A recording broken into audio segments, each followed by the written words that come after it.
Welcome to Monkey See, Monkey Review. where we are going to be hitting up episode 3, Echoes of the Hawkeye series. So if you have not watched that episode, go watch it. It is now on Disney Plus. Yes. Because spoilers will commence now. It's good. It's much better. Much better. I feel like this is the first episode where I've walked away and said, okay, I'm interested. You got me. Yeah, because like I said, the first 2 episodes really felt like one episode. Yes. I mean, I'm glad really they did. released them the way they did, where it was both those episodes together. yeah, because going into week 2, if that was episode 2 and we got it on week 2, Yeah. it'd be very hard Yes. to go into episode 3 Yeah. with that. Yeah. Yeah. There's been a lot of people in our Facebook group talking about it's okay, but I don't feel like I'm gaining or losing anything by watching the series. I'm like, that's fair. That's valid. Until you get This to is the first episode Yes. that makes it feel like, okay, I need to watch. Yeah, because they dropped a lot of things in this Yes. episode. Yes. A lot of things. A lot of things on the street level side of things and on the bigger Avengers as a whole side of things. Yep. And the overall MCU. So, I'm very pleased. Very pleased with this one. It definitely felt like it was on track now. Yes. I'm excited about the next 3 episodes. Yeah. A lot about this episode is we took a lot of the focus, at least for probably 2/3 of the episode, off of Kate and Hawkeye, in my opinion, and put a lot of it on Mia, because her Echo character. Yes. So it was very good. I liked it. And we now know why she wants the Ronin Yes. and why she's hunting him. Yes. And kind of showing the new structure of the jumpsuit Yeah. mafia. Tracksuit Mafia. Tracksuit mafia. There it Sorry, is. jumpsuit, tracksuit, same I difference. know. But yeah, so you meet her dad, Yeah. right? And then I'm still digging the whole sign language thing. Like Yes.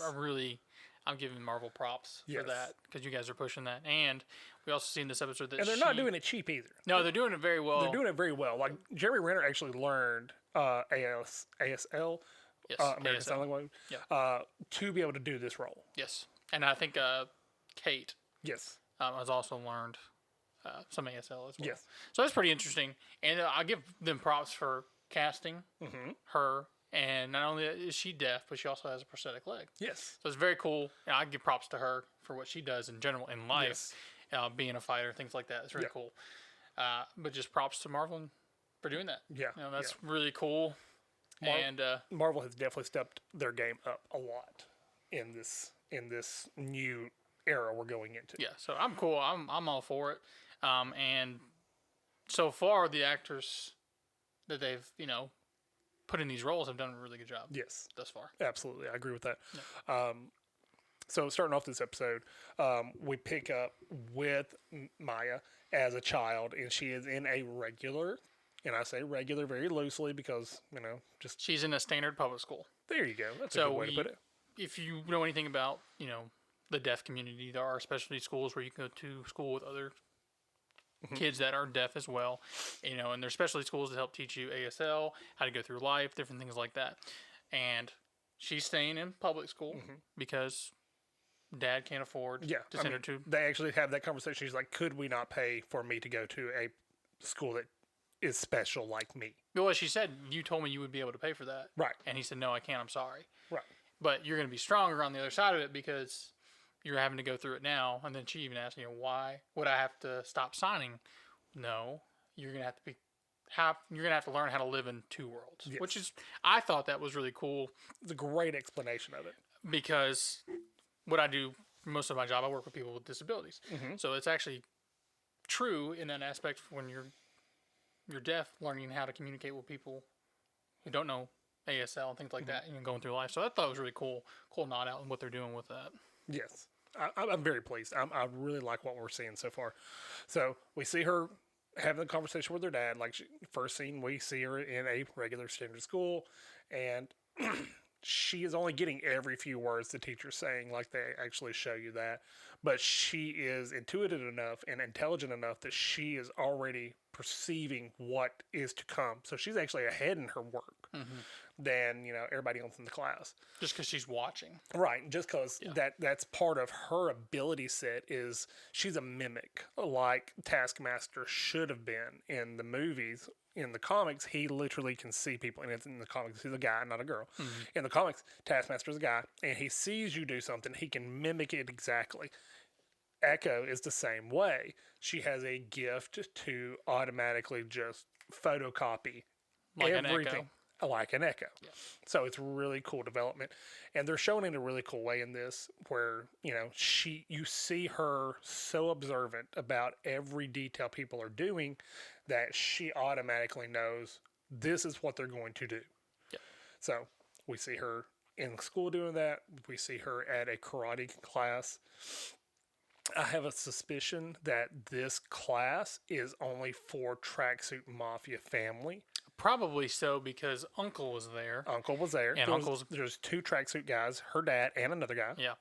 Or it's just their neighborhood. Mm-hmm. Either like it is just for them, or it's their neighborhood type of thing.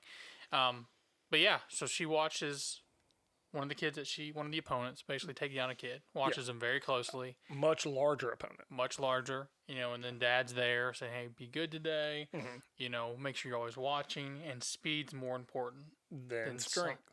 Yeah. And then you can see him in his tracksuit, which I thought was pretty cool. And then we do get Uncle. Yes, we get Uncle. And if you do not think Uncle is Wilson Fisk, the Kingpin, I don't know what it's going to take to convince you. Because that was the actor that plays Wilson Fisk in the Daredevil series from Netflix. Yes. If it's not, kudos to y'all for fooling all of us. Yeah, because it sounds just like him. It sounds just like him when he laughs. He never says anything, but he laughs. He walks up. You can see he's got a tailor-made suit. You can see he's got cufflinks in the Daredevil series on Netflix. Cufflinks were a very big deal to him. Yep. And his steps are heavier. Yep. And this is also going to be, in 2007. So this is, years. A long time ago. Years. So almost 15 years ago. Yes. So he's not going to be as big of a man then as he is now going forward in the series. Yep. Which is awesome. So she jumps back in for her next sparring match, and she echoes the kid watching every move and is able to take him down in no time. Yeah. And that's when we first find out she has a prosthetic leg. No. Later. So after that, she's fighting more present day. So before the blip. No, it's during the blip. She's fighting then, and then they show her prosthetic leg because she's fighting in MMA at that point with an opponent. She beats him, blah, blah, blah. Then she's going back to the headquarters. Yes. And that's where we see Ronin. Where her dad's going to be. Yes. So that's when they actually show the prosthetic leg. I was like, oh, that's cool. So I actually looked up the actress at that point. I was like, okay. So she actually has a prosthetic leg in real life. So that's really cool. Yeah. So she goes in.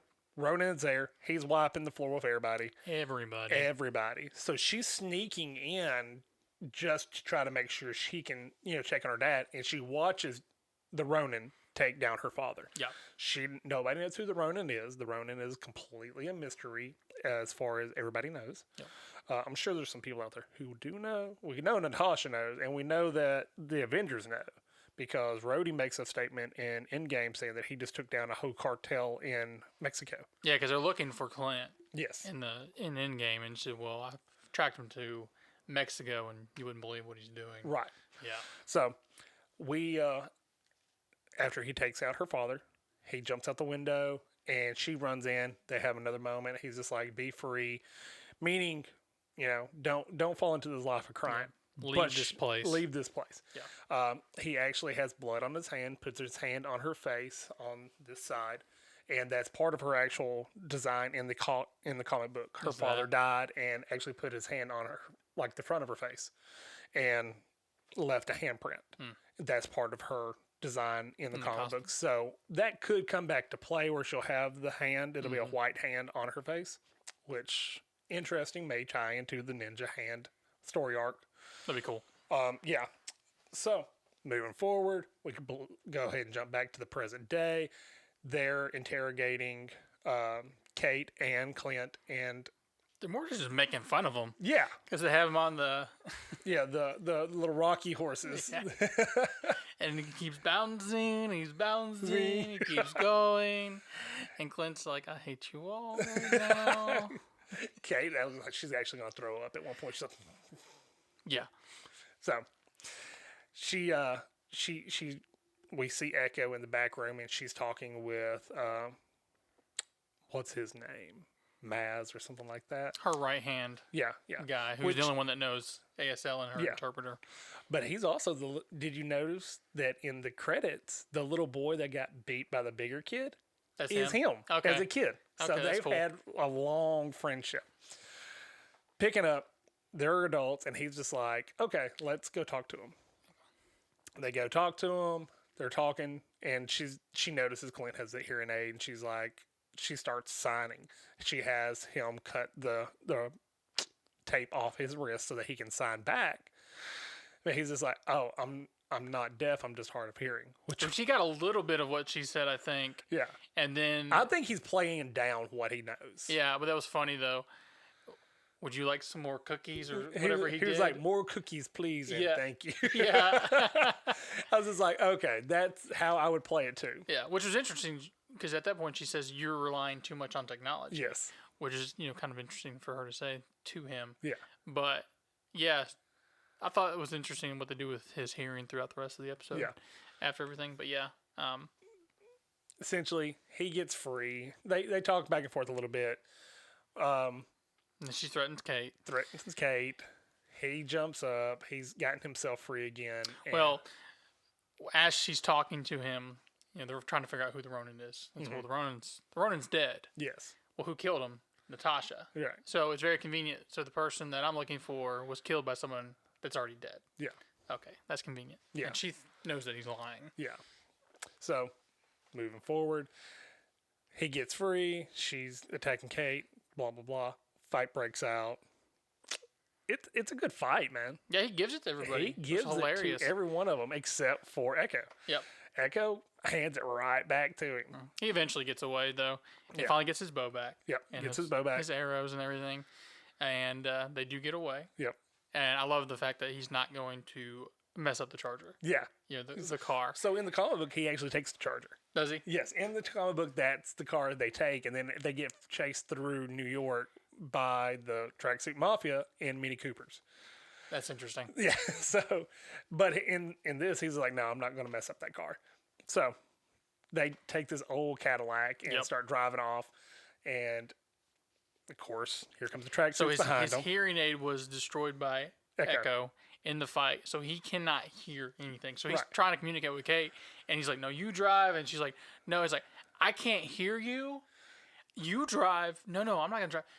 I can't. No, you come over here. Like, they can't communicate. He's saying some stuff. And so she won't come over there, so he eventually just gets behind the wheel and drives They eventually off. come out, and they start attacking them, so they have to. Yeah.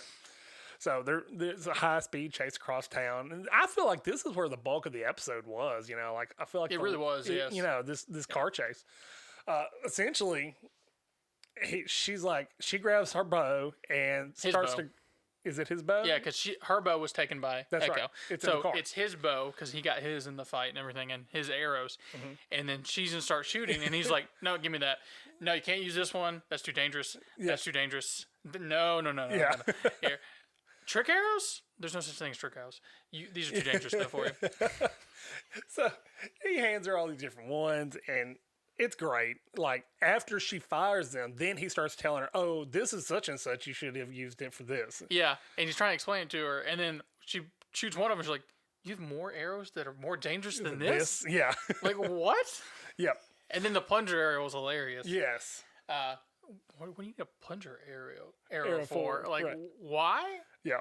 But she did a pretty good job with her shots and things like that. Absolutely. I mean, he even sits there and gives her the compliment afterwards, saying, you really are one of the best archers in the world. Yeah, you're not bad. Yeah. But the biggest thing in this whole scene was the PIM particle arrow. So it's interesting. They finally start working together because she does eventually get her own bow back. Uh-huh. And because it's in the back of the charger. Yep. And she finally gets it back. So then they finally team up. Got to stop everybody on the bridge. So he tells her what to do, and he shoots an arrow, the PIM particle. Yep.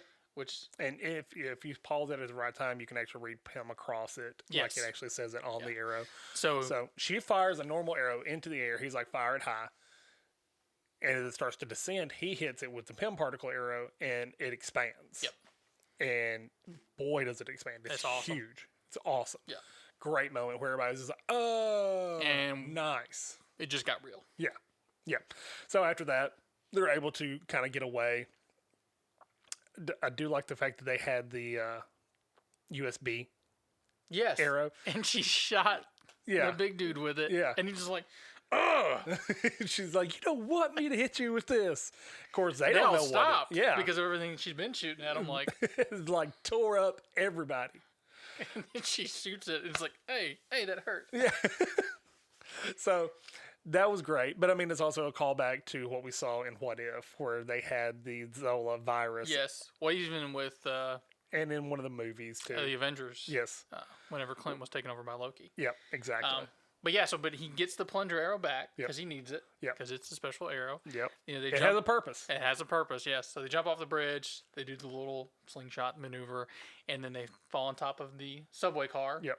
Grabs the plunger arrow, sticks to the top. Yep. So that's why you have a plunger arrow, because I'm about to fall off this thing. Nope, not anymore. Yep. They have a nice little, they get inside the train car. They actually have a nice little bonding moment, you know, or she's, it's hilarious because like everything she's saying, he can't hear it. Yeah. So she's like, oh, we still got to walk the dog.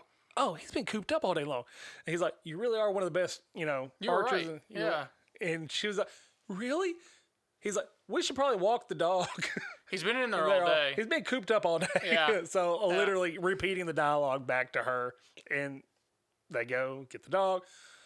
Fast forward. I mean, there's not a lot of other stuff that goes on other than we find out. They get the dog and they get the hearing aid fixed. But before that, you know, after the aftermath of everything, they go back to her apartment and he didn't have his hearing aid. His kid calls, but he thinks it's his wife. So she walks in. She's like, no, little boy. And that whole conversation just kind of made you feel for Clint. Yeah. And I think it kind of brought some realism for her in that moment. Like, I really am keeping this man away from his family because I did something stupid. Yeah.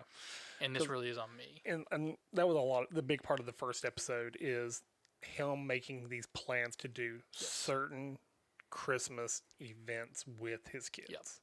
And now he can't because he is trying to track down the Ronin. Yeah. And to protect her. Get that whole thing situated. So, and from there, they get the hearing aid fixed. They go to breakfast, blah, blah, blah. The dog's still there with them. And then they're going to break into Mom's penthouse. Yeah. So, to get on the server to look up certain people, blah, what blah, blah. they know about who the Ronin, not necessarily the Ronin, but who killed, and try to find out more about Jack, the boyfriend, and things like that. And then Maya as well. So, it ends right there. Right after they're starting to get into the system, like Clint walks off to go kind of exploring the penthouse, and out of nowhere, like the sword that Ronin used comes flying out and stops him right there in front of his throat. And then camera pans, and Jack's standing there holding the blade. So that's how the episode ends. Yep, it was good. Much better episode.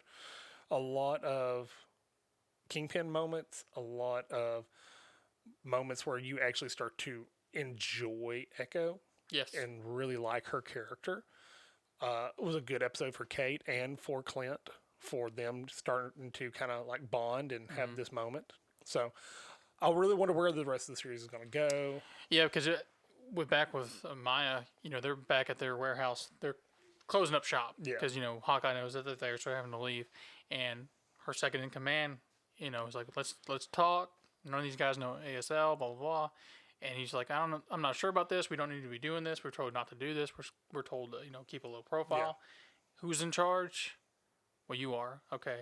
Do what I tell you. Yeah. That's what Echo tells, you know, her second in command. Yeah. So I thought it was interesting. But he makes that also that moment of like, the uncle didn't tell us to do this. Uncle told us to keep a low profile. Right. So he has essentially helped raise these two. Yes. And has been a father figure to them. I wonder if that's just what the people call him in the organization. I don't think so. I think what it's going to be is going to be the ones that have grown up in the organization. The family. The ones that he's taken on. Because I know in the comic books, Wilson Fisk becomes like her stepfather. And she actually refers to him as father. That's probably why. This one, they're changing it where he's going to be more of the uncle. Mm-hmm. So it's a really cool twist. I like that. Yeah. I think that's where we're heading, is the fact that I say by the end of the season, we're going to get a reveal of Wilson Fisk, Yes. if nothing else, in a post-credit scene. Yes. I'm okay with that if we don't get him as an actual real character, because they make a lot of references to him Just in this bringing episode. him back Yes. in and the same actor. Yes. I'm all for it. Absolutely. I heard a great theory that where Daredevil's series ended and where we're picking up with Spider-Man No Way Home, the reason they're not going to have anything between those 2 points from Matt Murdock is he got blipped. That'd be interesting. That would be a great way to segue between the series. Yeah. Yes. And bring him back in now. Yeah. I think that would be brilliant.